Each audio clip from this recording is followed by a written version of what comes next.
जय जय श्री राधे। आवाज में अंतर मुझे ही लग रहा है या हो गया है? हाँ, ये माइक वाले भैया तुम्हारी भी प्रतिष्ठा का सवाल है। अगर माइक सही चलेगा तो लोग वाह वाह करेंगे, हम भी जहां तहां तारीफ करेंगे, और माइक गड़बड़ हुआ तो हाँ ठीक। अब इसी का ध्यान रखना। देखो हम तो तुम्हारे ही सहारे हैं, है ना? तुम कृपा करोगे तभी कुछ हो पाएगा। आइए अब कथा का हम लोग दर्शन करें। बड़ा सुंदर श्लोक।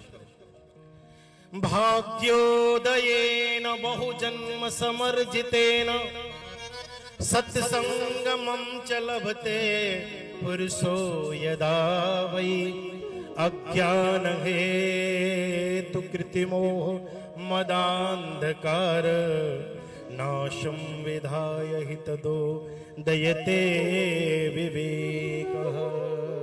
अब गंभीर कथा का हम लोग दर्शन करें।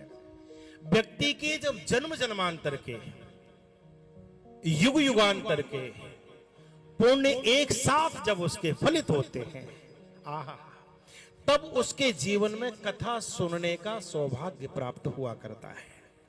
अब आप में से बहुत से लोग कह सकते हैं कि महाराज जी हमने तो बहुत बार कथा सुनी, हमने तो इतनी बार सुनी। तो पहली बात ये निश्चित मान करके चलिए आपके बहुत पुण्य हैं जो आपको कथा सुनने के लिए मिल रही है।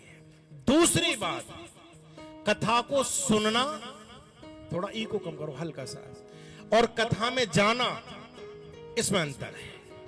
कथा में बैठना और कथा का सुनना, इसमें अंतर है। व्यक्ति कथा में कई बार बैठा तो होता है, कथा सुन नहीं पाता। कथा कराना और कथा का सुनना दोनों में अंतर हुआ करता है। किसी से भी कथा कराई जा सकती है और कोई भी कथा करा सकता है। पैसा खर्च करो, कोई भी कथावाचक आएंगे, कथा सुनाएंगे। कथा कराना कोई बहुत बड़ी बात नहीं, कोई भी करा सकते हैं और कथा में कोई भी जा सकते हैं, लेकिन कथा को हर कोई नहीं सुन सकता। कौन सुन सकता है? बोले सोही जाने जय देह चनाई। जिसके अंदर भगवान आकर के बैठता है, ठाकुर जिसका हाथ पकड़ लेता है, वो कथा को सुन पाता है। दिल्ली की कथा थी हमारी, सर्दियों के समय में कथा। हेमंत जी को बहुत दिन से उनके फोन आ रहे थे कि डेट दीजिए, डेट दीजिए। तो इन्होंने लगभग जनवरी की तारीख दी और उस समय चरम की सर्दी, तो भयंकर सर्दी में कथा थी। सुबह की कलश यात्रा थी, यहां तो शाम की कलश यात्रा थी, वहां सुबह की कलश यात्रा थी। बड़ी गजब की कलश यात्रा। यजमान जी से पंडित जी ने कहा कि महाराज जी जल्दी तैयार करो, सब हो गया है, तुम अभी तक नहाए नहीं हो। यजमान जी जल्दी जल्दी नहाने गए बाथरूम में, और जाकर के जैसे ही उन्होंने गीजर ऑन किया तो उसमें कोई गड़बड़ थी, वो चला ही नहीं। यजमान जी ने सोचा अब गैस पे पानी गर्म कराऊंगा, तब पानी आएगा, तब नहाऊंगा, बहुत लेट हो जाऊंगा। सोचा ठंडा पानी 2 लोटा डाल लें और निकलें जल्दी।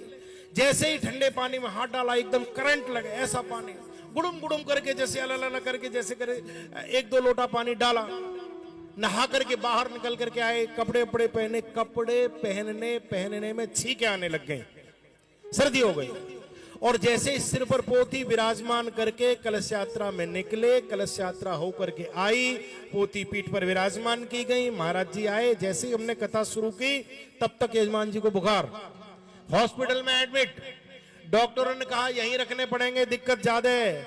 और ऐसा संयोग 7 दिन कथा हुई और वो 7 दिन हॉस्पिटल में रहे, और लास्ट वाले दिन जब कथा की विश्राम होने के पश्चात आरती हुई, तब वो वहां से मुक्त होकर के आए। लो सुन लो कथा। इसलिए कहा गया है कि कथा करा सकते हो, कथा में जा सकते हो, लेकिन कथा में बैठ सकते हो, लेकिन कथा को सुनना तुम्हारे हाथ में नहीं। बोले फिर ये तो पुण्यों की कृपा से मिला करता है, ये तो ठाकुर की कृपा हो जाए। सोही जाने जग देखे जनाई, भगवान जिसका हाथ पकड़ लेता है। बैठ, अब तेरे हृदय में बैठ करके मैं कथा श्रवण करना चाहता हूं, बैठ, वही सुन पाता है, हर कोई नहीं सुन पाता। इसलिए कथा सुनने के लिए जब बैठे तो मन इधर उधर नहीं जाना चाहिए, इधर उधर नहीं जाना चाहिए। कुछ लोग बातें करने लग जाते हैं, कुछ लोग फोन ही चलाने लग जाएंगे, कुछ लोग कुछ और करने लग जाएंगे। नहीं नहीं भैया, ये जो 3 घंटे का समय मिला है, इसको व्यर्थ मत जाने दो। कैसे सुने? सुनने का नियम है। बोले कैसे सुने? बोले जैसे डॉक्टर की बात को मरीज मुंह फाड़ के सुनता है, ये गोली इतने बजे, ये गोली इतने बजे, ये गोली इतने बजे, ठीक वैसे ही एक भी शब्द निकल न जाए, एकदम डूब करके भगवान की कथा सुनो, डूब करके कथा सुनो। है मन क्रम वचन जनित अघ जाई, सुने ही जो कथा श्रवण मन लाई। ऐसी भगवान की कथा है, ये बड़ी कृपा से मिला करती है।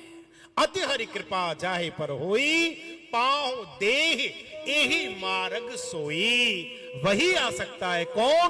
बोले जिस पर प्रभु की कृपा हो, अन्यथा आवत यही सर अति कठिनाई। बहुत बड़ी मुश्किल, बहुत बड़ी मुश्किल। जैसे ही आप कथा सुनने के लिए कुर्ता उड़ता पहन के माथे पर चंदन लगा के तैयार होकर निकले, कुसंगी मिल जाता है। कठिन कुसंग कुपंथ कराला, रास्ता मिल जाएगा। राधे राधे, राम राम साहब, राधे राधे। कहाँ जा रहे हो? अरे बोले वो भागवत जी की कथा हो रही है, कथा सुनने के लिए। अरे कथा क्या करोगे कथा में जाकर के?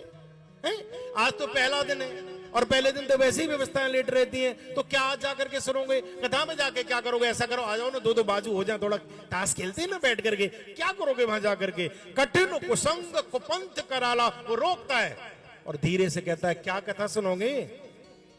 कल तक तो पिए घूमते थे, कल तक तो उल्टे सीधे काम करते थे, 100 चूहे खाने के बाद में आज चले हो, अब ये मत्थे पर चंदन लगा करके अब जा रहे हो। ऐसे ऐसे तर्क देगा और यहां तक कह देता है क्या रखा है कथा में, क्या सुनोगे जाकर के? वही कृष्ण और कंस की लड़ाई, वही राम और रावण की लड़ाई, तो वो जाकर के कथा में क्या सुनोगे? वो तो घर में भी दिन रात हो रही थी, यही देख ले। वहां कथा में कौन सी नई चीज रखी है और क्या है कथा में? जो कथा पंडित जी, महाराज जी, व्यास जी तुम्हें 7 दिन में सुनाएंगे, मैं 1 मिनट में सुना दूंगा। बोले कैसे? बोले सुनो, एक राम, एक रावण, एक क्षत्रिय, एक वामन, बाने बाकी नार चुराई, बाने बाकी लंक जराई, बात बात को बातन्ना और बतूसी लिख दियो पोतन्ना। कहा धरो या कथा में? ऐसे ऐसे तर्क व्यक्ति देगा। लेकिन कथा तर्क के आधार पर नहीं सुनी जाती, कथा श्रद्धा के आधार पर सुनी जाती है। तर्क न सकहि बुद्धि बल बाणी, ये तर्क से नहीं मिला करती। किससे मिलती है? श्रद्धा से मिला करती है। सती जैसी नारी, सती जैसी देवी, भगवती, आहा जो पराम्बा, जो जगत जननी है, जो भगवान शिव के साथ है, वो भी नहीं सुन पाई। क्यों नहीं सुन पाई? श्रद्धा नहीं थी। और वो घटना आपने सुनी है, एक बार त्रेता जुग माही, शंभु गए कुंभज ऋषि पाई। नहीं सुनी कथा, कब सुनी? शरीर छूट गया, जलना पड़ गया, और जलने के पश्चात जब हिमांचल राज के घर में जन्म लिया है, पार्वती बनकर के आई हैं, भवानी शंकर वंदे श्रद्धा विश्वास रूपिणौ। जब श्रद्धा के रूप में आई हैं, तब भगवान शिव से बैठ करके कथा सुनती है, तो बिन श्रद्धा संबल रहित नहीं संतन कर संग। बिना श्रद्धा के भगवान की कथा संभव नहीं है। इसलिए एकदम श्रद्धान्वित तो होकर के, डूब करके भगवान की कथा को सुनना चाहिए। ये तो देवताओं के लिए भी दुर्बल है, दुर्लभ है। ऐसी भगवान की परम मंगलमयी कथा, आइए हम इस कथा को बड़े प्रेम और बड़े आनंद के साथ श्रवण करते हैं और कथा के आहा हा हा सुंदर प्रसंग में प्रवेश करते हैं। नैमिषे सूत मासीन मभिवाद्य महामतिं, कथामृत रसास्वाद कुशलः शौनको ब्रवीत्। तीर्थ वर नैमिष विख्याता, नैमिषारण्य की पावन भूमि, अनेक ऋषि जहां पर बैठे हुए हैं, अनेक ऋषि बैठे हैं, और उनके मध्य में किनका आगमन होता है? श्री सूत जी महाराज का आगमन होता है। अद्भुत ऋषि है। और जैसे ही सूत जी को आते हुए देखा है, जितने ऋषि बैठे हुए थे सबके सब खड़े हो गए। जय हो, जय हो, जय हो, सबने दिव्य स्वागत किया, सबके सब खड़े हो गए। और जब स्वागत में ऋषि खड़े हुए हैं सूत जी महाराज के, तो सूत जी को बड़ा संकोच हुआ, नयन झुक गए, पलक झुक गए, एकदम झुक गए, हाथ जोड़ करके खड़े होते हैं। देव, इस प्रकार से आप मेरे स्वागत में खड़े हैं, मेरे मन में भारी संकोच होता है। आप सब के सब मुझसे आयु में बहुत बड़े हो हैं, और मैं इतना छोटा सा बालक, और तुम सबके सब मेरे स्वागत में खड़े हो। मेरे मन में बड़ा संकोच है। देव, आप खड़े होकर के मेरा अभिवादन इस प्रकार मत कीजिए। और जब कहा कि आप बैठो, आप बैठो, आप बैठो, तो ये ऋषि जो थे, संत जन कहते हैं 88,000 ऋषि। कौन थे? बोले 88,000 ऋषियों के मध्य में श्री सूत जी महाराज का आगमन हुआ। संत जन ऐसा कहते हैं। और सूत जी कहते नहीं नहीं, मेरे स्वागत में इस प्रकार से खड़े मत होइए। और इन 88,000 ऋषियों का प्रतिनिधित्व कौन कर रहा है? श्री सौनक जी महाराज। सौनक जी महाराज कहते हैं खड़े होकर के, हाँ हाँ हाँ देव, आप बड़े विलक्षण हैं, आप बड़े अद्भुत हैं, आप आए, बहुत मन प्रसन्न हुआ हमारा। हे देव, आप जैसे साधु, आप जैसे सत्पुरुष, आप जैसे भक्त, आप जैसे ज्ञानी कभी कभी मिला करते हैं, बड़ी मुश्किलों से मिलते हैं, बड़े जतन से बड़ी मुश्किलों से मिलते हैं। आपसे संत कहां रोज रोज मिलते हैं। हे देव, आप जैसा साधु जो सबका कल्याण करने वाला हो, वो तो बहुत मुश्किल से मिलता है, बहुत मुश्किल से मिलता है। किसी ने बड़ी अच्छी बात कही है, यूं तो बाजारों में हजारों सूरतें हर रोज मिलती है, यूं तो बाजारों में हजारों सूरतें हर रोज मिलती हैं, लेकिन दिल जिसे चाहे वो बड़ी मुश्किल से मिलता है। ऐसा कोई साधु, ऐसा कोई संत, वो तो बड़ी मुश्किल से मिलता है। भैया बैठ जाओ, वहीं से प्रणाम करो, मैंने स्वीकार कर लिया। ऐसे जय हो। हाँ,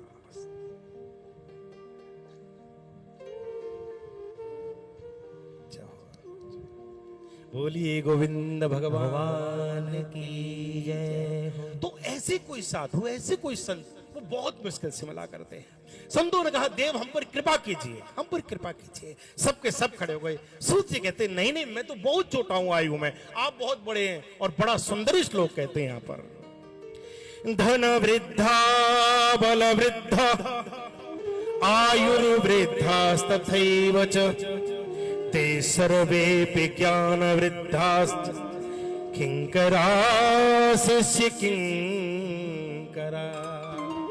हे देव, हे सूत जी महाराज, आप कहते हो कि आप आयु में छोटे हो, तो सुनो, धन वृद्धा बल वृद्धा आयुर्वृद्धास्तथैव च, 3 प्रकार के बड़े होते हैं लोग। कैसे? कोई धन में बड़ा होता है, बहुत बड़े पैसे वाले, कोई बल में बहुत बड़ा होता है, ऐसे बढ़िया डोले सोले होते हैं कि लगा दे किसी एक में तो बिल्कुल लिटा ही दे।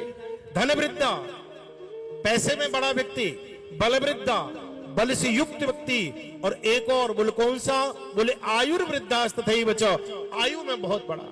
कोई कहता है धन, जो धन में बड़े होते हैं उनका छोटा सा भी बच्चा है तो लोग कुर्सी छोड़ देते हैं, आई साहब बैठिए, आई बाबूजी बैठिए, अरे कुंवर साहब आए, आई साहब बैठिए, बाबूजी बैठिए, जबकि वो आयु में छोटे लेकिन पैसा बहुत है। आप क्या कहते हैं? बड़े आदमी है, बैठिए। धन वृद्धा। बल वृद्धा, पहलवान से आपने देखा होगा, कोई तू मैं नहीं करता, क्रोध भी नहीं आता है। अपने से ताकतवर आदमी पर क्रोध कहां आता है? जब ताकतवर सामने खड़ा होता तो आंखें लाल लाल नहीं होती है, पलक झुक जाते हैं। नहीं मैंने क्या कहा था, मैं तो कुछ भी नहीं कह रहा था। वो सामने वाला कई बार कहता, कहेगा क्या तू, जरा कह के देख। अरे बोले साहब मैंने कहा कहाँ है। उनसे कुछ नहीं कहता, लेकिन जब घर में आता है और दाल में जरा सा नमक तेज हो जाए तो कटोरी उठा के फेंक देता है, पत्नी से उठ पटाक बातें बोल देता है, बच्चे को थप्पड़ मार देगा। वहां का क्रोध यहां निकालेगा। जो बल में होता है उसके सामने नहीं निकलता क्रोध। बल वृद्धा।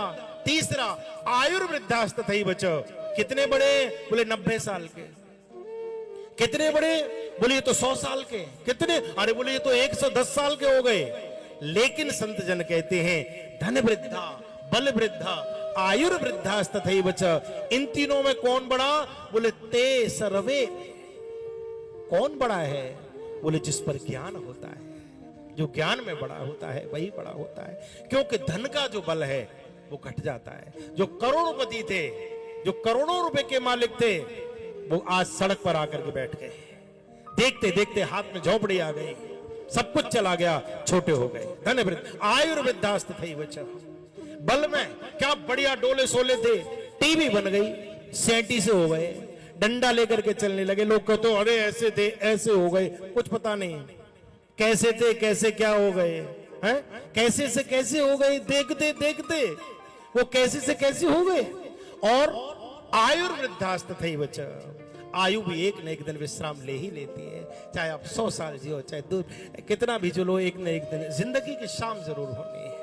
लेकिन फिर कौन बड़ा है? बोले ज्ञानी सदैव बड़ा होता है। ते सर्वे ज्ञान विद्या, वो बड़ा है। हे देव आप ज्ञानी हैं। सौनक जी कहते हैं, देव अज्ञान ध्वांत विध्वंस कोटि सूर्य समप्रभा सूताख्या ही कथा सारम मम कर्ण रसायन।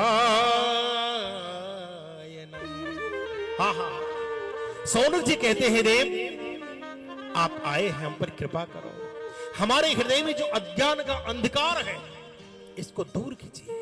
हे देव संसार के अंधकार को दूर करने के लिए भगवान शिव की जरा सी किरण अगर प्रकाश दे दे, दूर हो जाता है अंधेरा। किसी भी कमरे में न जाने कितने दिनों से तुमने ताला नहीं खोला, अंधेरा ही अंधेरा है। 50 साल से कमरा नहीं खुला, अंधेरा ही अंधेरा है। लेकिन जरा सी माचिस की तिल्ली जलाई, प्रकाश हो जाता है, अंधेरा भाग जाता है। अंधेरा ये नहीं कहता मैं तो 50 साल से रह रहा था, मैं ऐसे कैसे चला जाऊंगा। नहीं नहीं, एक जरा सी ज्योत जली और प्रकाश हुआ, अंधेरा गायब हो गया।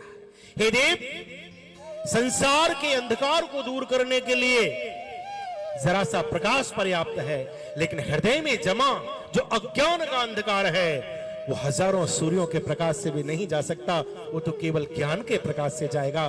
और आप पर तो आपके गुरुदेव की बहुत बड़ी कृपा है। हे देव हमारे हृदय में जो जमा हुआ अज्ञान का अंधकार है उसको ध्वस्त करने के लिए ज्ञान की किरण हमको प्रदान कीजिए। आहा, हमारे अज्ञान को दूर कीजिए। और क्या करें? कथा सारम, ये देव हमें कोई कथा सुनाओ। और कथा नहीं बोले, फिर बोले कथा सारम, कथा का सार सुनाइए।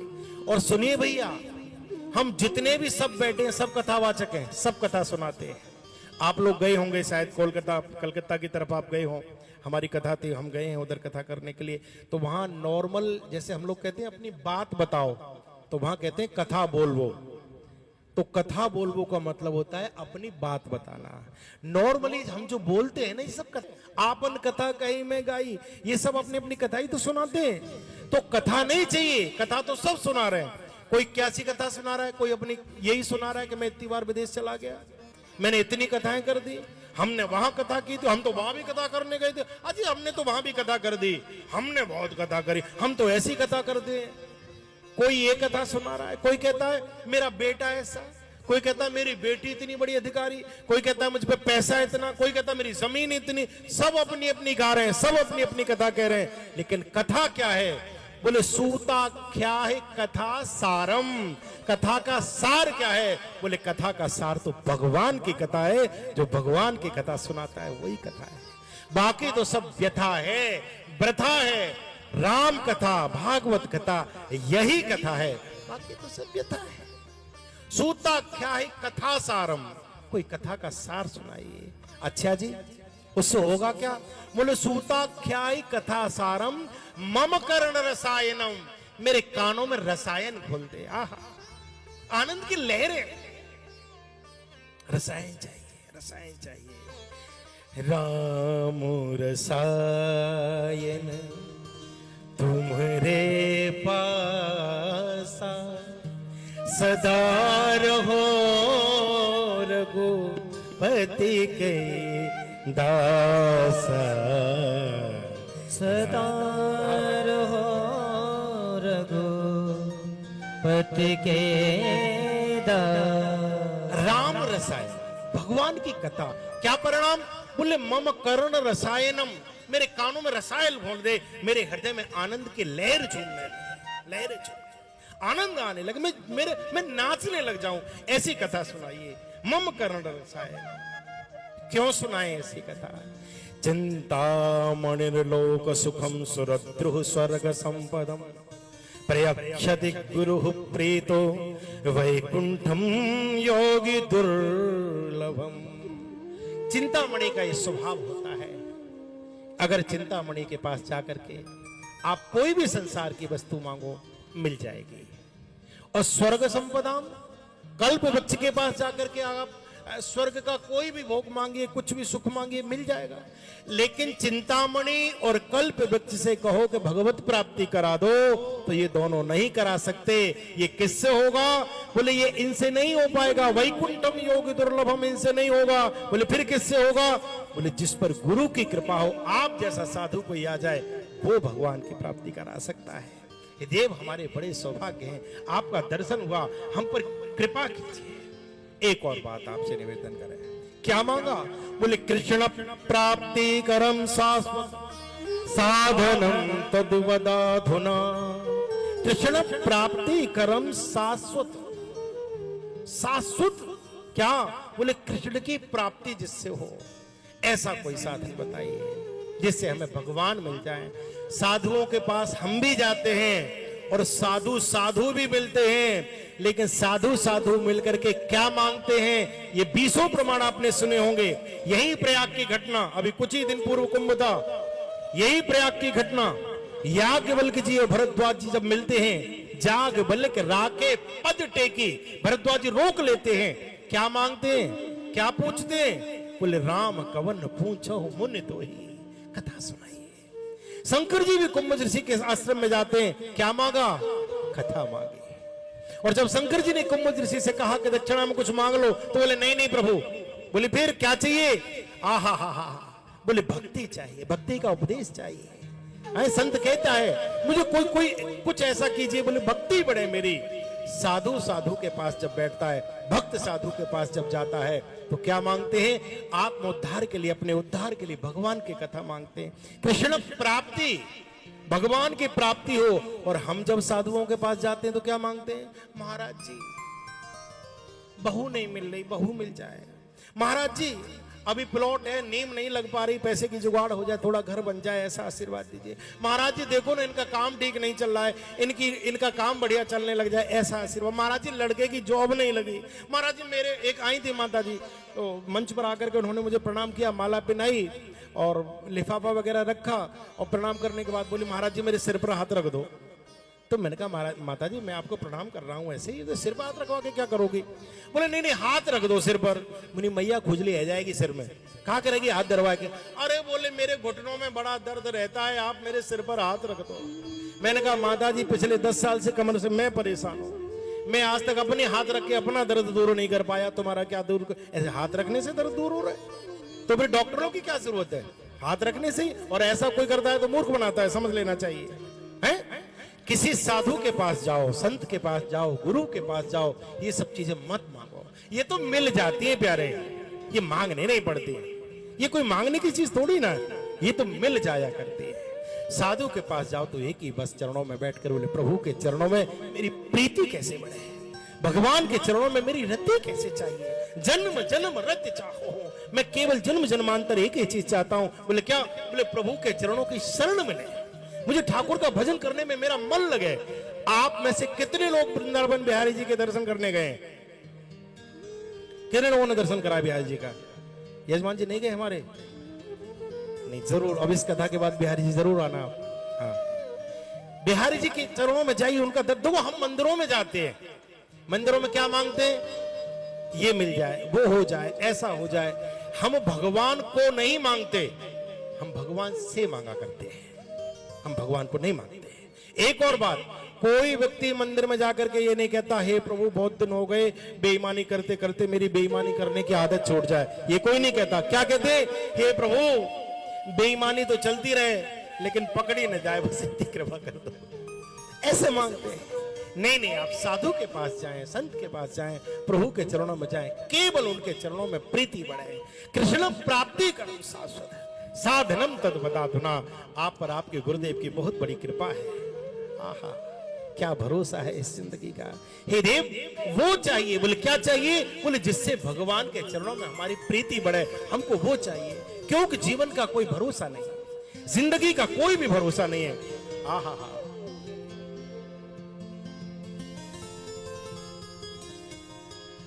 काल व्याल मुखग्रास त्रास निर्णास हेतवे श्रीमद्भागवतं शास्त्रं कलौ कीरेण भासितम् हम जितने भी लोग बैठे हैं, कहां पर बैठे हैं?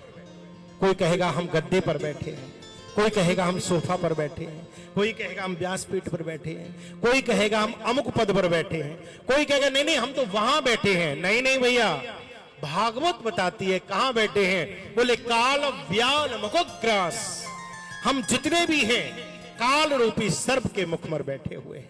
हम जब जन्म लेते हैं, कोई कहता है कि ताई ने गोद में लियो, ये तो नर्स ने गोद में लियो, ये तो दादी जी ने सबसे पहले गोद में लियो है।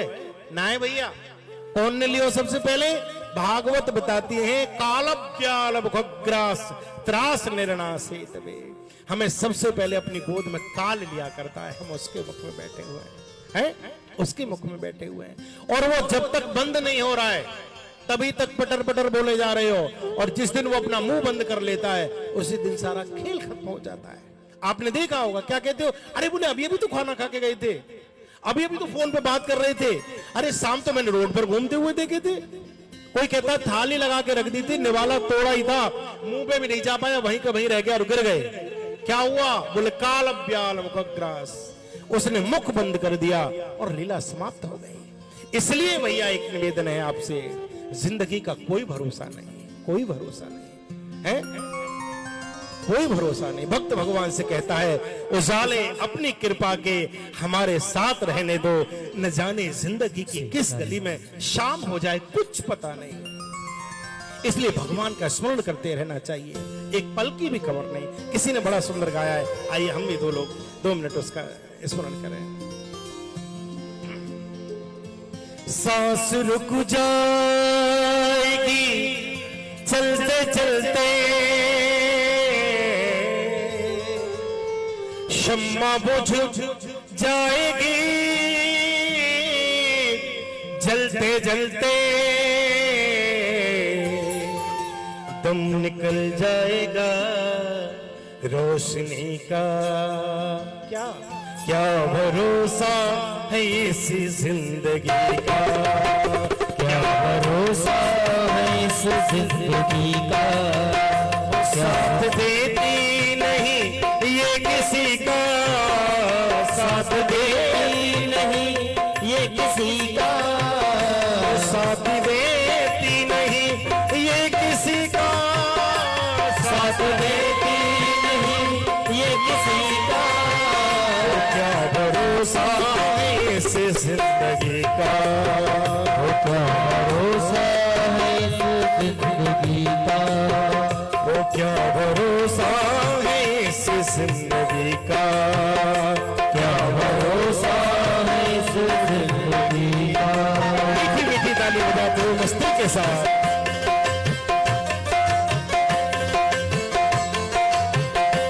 वृंदावन बिहारी लाल की जय, जय श्री राधे।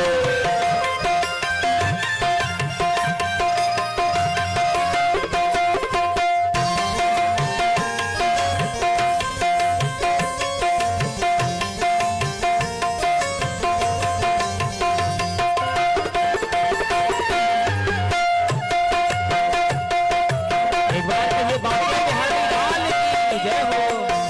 वो सांस रुक जाएगी चलते चलते, सांस रुक जाएगी चलते चलते, वो शम्मा बुझ जाएगी जलते जलते, वो शम्मा बुझ जाएगी चलते चलते, वो सांस रुक जाएगी चलते चलते, वो सांस रुक जाएगी चलते चलते, वो शम्मा बुझ जाएगी जलते जलते, वो शम्मा बुझ जाएगी चलते चलते, वो तुम निकल जाएगा रोशनी का, वो तो निकल जाएगा रोशनी का, वो साथ देती नहीं, साथ देती नहीं, वो साथ